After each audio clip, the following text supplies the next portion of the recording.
The tale of the Bishnois. Bishnoi लोगों की कहानी। बिश्नोई वो लोग जिन्होंने ट्रीज को बचाने के लिए अपने जीवन का बलिदान दिया। टुडे आज Marwar is a treeless waste of sand and rocks. आज मारवाड़ एक ट्रीलेस वृक्ष विहीन वेस्ट बंजर भूमि है ऑफ सैंड एंड रॉक्स, मिट्टी और चट्टानों की। आज मारवाड़ मिट्टी और चट्टानों की एक वृक्ष विहीन बंजर भूमि है। द ओनली ग्रोइंग थिंग्स, एकमात्र उगने वाली चीजें, आर थोर्नी श्रब्स, कटीली झाड़ियां, a few Tufts of short rough grass, छोटी छोटी कठोर घास के कुछ गुच्छे, एंड एन ओकेजनल स्टंटेड बेर, और एक अर्ध विकसित बेर और बबूल ट्री, बेर या बबूल की पेड़। बट लेकिन इनक्रेडिबली, अविश्वसनीय रूप से, you can even in this desert, इस रेगिस्तान में भी, अविश्वसनीय तरीके से इस रेगिस्तान में भी, you can come across means मिलना, टू मीट बाई चांस, इस रेगिस्तान में भी आपको मिल सकता है द ओड विलेज, एक ऐसा विचित्र गांव, विथ ग्रोव्स, जहां कुंज हैं, ऑफ वेल ग्रोन, पूर्ण वयस्क खेजड़ी ट्रीज, खेजड़ी के पेड़ों के। अविश्वसनीय तरीके से इस रेगिस्तान में भी आपको एक ऐसा विचित्र गांव मिल सकता है जहां खेजड़ी के वृक्षों के पूर्ण वयस्क खेजड़ी के वृक्षों के कुंज हैं, झुंड हैं। खेजड़ी, दिस कजन ऑफ द बबूल, बबूल का ये चचेरा भाई जो खेजड़ी है, इज द कल्प वृक्ष, ये कल्प वृक्ष है। कल्प वृक्ष किसे कहते हैं? द ट्री, वो पेड़, दैट फुलफिल्स ऑल विशेष, जो सभी इच्छाओं को पूरा करता है। तो ये बबूल का चचेरा भाई है। ये रेगिस्तान का कल्प वृक्ष है। कल्प वृक्ष जो सभी इच्छाओं को पूरा करता है। ए फुल ग्रोन कैमल, एक पूर्ण वयस्क जो ऊंट होता है, can enjoy A mid day siesta, दोपहर की नींद को एंजॉय कर सकता है, इन इट्स शेड, इसकी छाया में। खेजड़ी की छाया में एक पूर्ण वयस्क ऊंट अपनी दोपहर की नींद ले सकता है। इट्स फोलिएज, इसकी जो पत्तियां हैं, वो नरिशेज गोट, वो गोट, सीप, केटिल एंड कैमिल, वो बकरियों, भेड़ों, पशुओं और ऊंट को पोषण देती है। अर्थात इसकी पत्तियों को बकरियां, भेड़, पशु, ऊंट सब खाते हैं। इट्स पोड्स, इसकी जो फलियां हैं, can be made into A delicious करी, उसकी स्वादिष्ट सब्जी बनती है। एंड इट्स थॉर्न्स, और इसकी जो कांटे हैं, खेजड़ी के जो कांटे हैं, वो गार्ड, सुरक्षा करते हैं, द फार्मर्स फील्ड्स, किसानों के खेतों की सुरक्षा करते हैं, अगेंस्ट मैरोडिंग एनिमल्स, आवारा पशुओं से। इसके जो कांटे हैं वो किसानों के खेतों की आवारा पशुओं से सुरक्षा करते हैं। इसलिए खेजड़ी के वृक्ष को कल्प वृक्ष कहा है। वंस अपॉन ए टाइम, एक समय की बात है, the desert of Marwar, Marwar का जो रेगिस्तान था, वो had not yet conquered the vast territory, उस मारवाड़ के रेगिस्तान ने इतना विशाल अपना साम्राज्य को नहीं जीता था। अर्थात मारवाड़ का जो रेगिस्तान था वो इतना नहीं फैला हुआ था, ओवर विच जितने भाग पर इट होल्ड्स स्वे टुडे, जितना आज फैला हुआ है। इवन दो, हालांकि the climate was the same, हालांकि जलवायु ठीक वैसी थी एज इट इज टुडे, जैसे कि आज है। The land was covered by thousands upon thousands of khejri trees, लेकिन ये भूमि हजारों हजारों खेजड़ी के वृक्षों से ढकी हुई थी। And there was plenty of ber, ker and सांगरी, और वहां प्रचुर मात्रा में बेर, कैर और सांगरी के पेड़ थे। दीज प्लेन्स, ये जो मैदान थे, ये वर होम, ये आवास थे टू थाउजेंड्स ऑफ एंटीलोप्स, हजारों हिरणों के, ब्लैक बक, काले हिरणों के, चिंकारा एंड नील गाय और नील गाय के। ये मैदान हजारों बारह सिंगे, काले हिरन, चिंकारा और नील गाय के आवास थे। And on this bounty lived the tribal Bhils, और इस भाग पर प्रचुर मात्रा में भील जनजाति रहती थी। अबाउट 3000 ईयर्स अगो, लगभग 3000 वर्ष पहले, होर्ड्स में समूह, होर्ड्स ऑफ कैटल कीपर्स, पशुपालकों के जो समूह हैं, वो began to pour into India, वो भारत में आने लगे from west and central Asia, पश्चिम और मध्य एशिया से। लगभग 3000 वर्ष पहले पश्चिम और मध्य एशिया से कैटल कीपर्स, पशुपालकों के जो समूह भारत में आने लगे। Some of them spread into Marwar, उनमें से कुछ समूह मारवाड़ में फैल गए। द भील्स रेसिस्टेड, भीलों ने रेसिस्टेड, विरोध किया। देयर इंक्रोचमेंट, उनके अतिक्रमण का विरोध किया।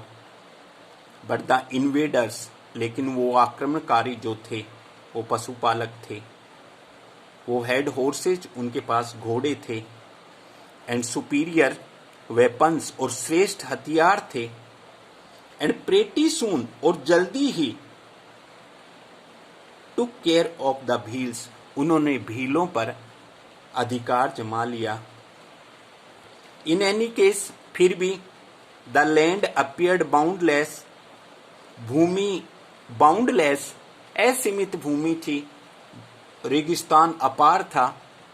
And the Bhils retreated a little towards the Aravallis, और भील लोग टुवार्ड्स द अरावलीज, अरावली की तरफ थोड़ा रिट्रीट हो गए, थोड़ा पीछे खिसक गए। The population of Marwar, Marwar की जनसंख्या वाज ऑन द इंक्रीज, वृद्धि पर थी, मारवाड़ की जनसंख्या बढ़ोतरी पर थी। बट लेकिन एज सेंचुरीज पास्ट, जो जो शताब्दियां बीतती चली गई, the large hertz of cattle, पशुओं के इन विशाल, ये जो विशाल समूह थे, वो began to affect the vegetation, वो वनस्पति को प्रभावित करने लगे। द सीडलिंग्स एंड सैपलिंग्स, छोटे छोटे जो पौधे होते थे, वर ग्रेस डाउन, उनको चर लिया जाता था। And had little chance to grow, और उनका फिर ऊपर बढ़ने का कोई चांस नहीं होता था। इन्वेडर्स, आक्रमणकारी, एंड द ट्राइबल भील्स, और भील जनजाति जो थी, वो found less and less to sustain themselves, वो अपने आप को जीवित रखने में, अपने आप का पोषण करने में उन्होंने अपने आप को असमर्थ पाया। फाइनली, आखिरकार द 13th सेंचुरी, 13वीं शताब्दी में सादा फाइनल कॉन्क्वेस्ट, अंतिम जीत हुई ऑफ द भील्स, भीलों पर, by the Rathores of Kannauj, Kannauj के राठौड़ों के द्वारा। आखिरकार कन्नौज के राठौड़ों के द्वारा भीलों पर अंतिम जीत की गई। The Rajputs now ruled the whole of Marwar. अब राजपूत संपूर्ण मारवाड़ पर शासन करते थे। इन द ईयर 1451 एडी, 1451 में 1451 में ड्यूरिंग द रेन शासन, during the rain of Rao Jodhaji के शासन काल में, राव जोधाजी कौन थे? One of the bravest of the Rathore Kings, जो राठौड़ राजाओं में सबसे साहसी बहादुर थे। उन राव जोधाजी के शासन काल में एन एक्स्ट्रा ऑर्डिनरी चाइल्ड, एक असाधारण बच्चे ने वाज बोर्न, जन्म लिया in the village of Pipasar, Pipasar गांव में जन्म लिया।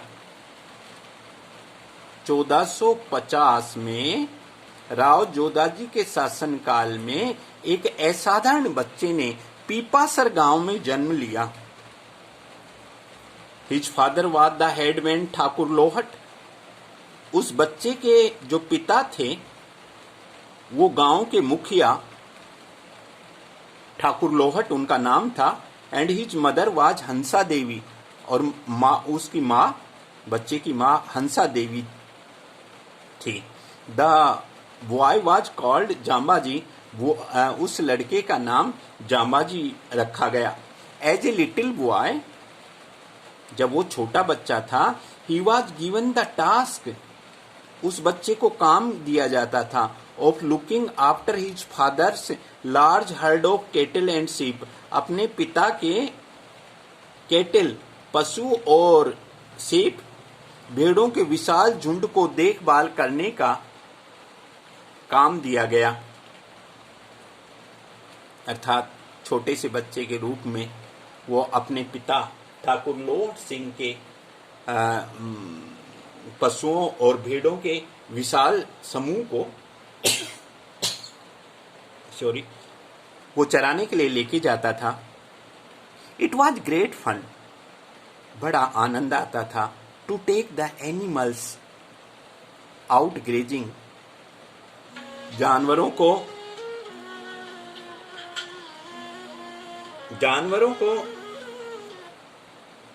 बाहर चराने के लिए लेके जाने में बड़ा आनंद आता था।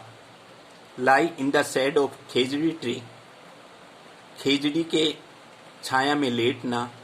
And watch the herds of blackbuck, और काले हिरणों के झुंड को देखना।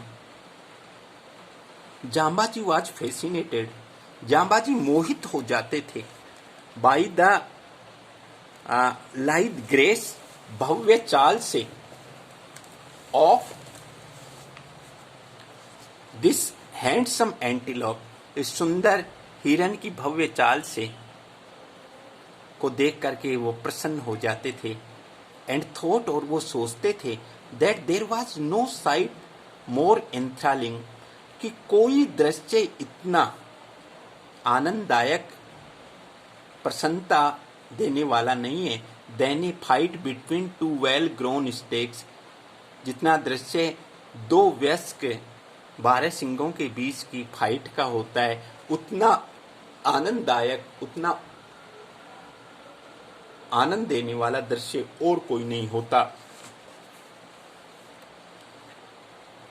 When जामाजी was 25 years old, जब जामाजी 25 वर्ष के हुए तो एक ग्रेट डिजास्टर, एक महान विपत्ति ने ओवरटुक द होल रीजन, संपूर्ण क्षेत्र को घेर लिया।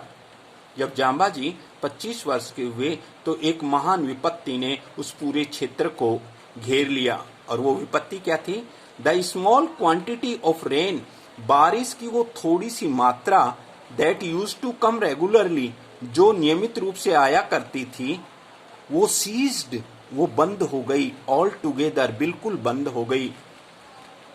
The worst sufferers, worst means सबसे खराब, सबसे ज्यादा सफरर्स, पीड़ित होने वालों में कौन थे? वर द केटिल, सबसे ज्यादा पीड़ित होने वालों में वो मवेशी थे।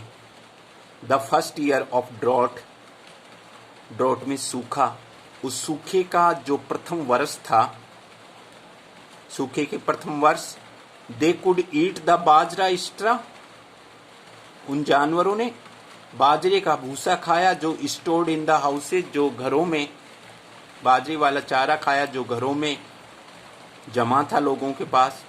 The second year was very bad, दूसरा वर्ष बहुत ज्यादा खराब आया। There was not a blade of grass left standing anywhere, there was not a blade of grass, एक घास का तिनका भी लेफ्ट नहीं बचा था, स्टैंडिंग खड़ा हुआ, एनीवेयर कहीं भी घास का एक तिनका भी नहीं खड़ा हुआ था। पीपुल हैक्ड, लोग काट लेते थे, एट एनी ट्रीज, किसी भी पेड़ को, दे कुड फाइंड, जो पेड़ उनको मिलता था, and fed the animals on the leaves, और जानवरों को उस पेड़ की पत्तियां खिला देते थे। बट इवन सो, लेकिन फिर भी, there was not enough browse, फिर भी पर्याप्त ब्राउज चारा नहीं था, for all the hungry animals, सभी भूखे जानवरों के लिए पर्याप्त चारा नहीं था। एंड द ड्रॉट कंटिन्यूड, और वो सूखा कंटिन्यूड चलता रहा, फॉर 8 consecutive years, निरंतर 8 वर्ष तक वो सूखा चलता रहा।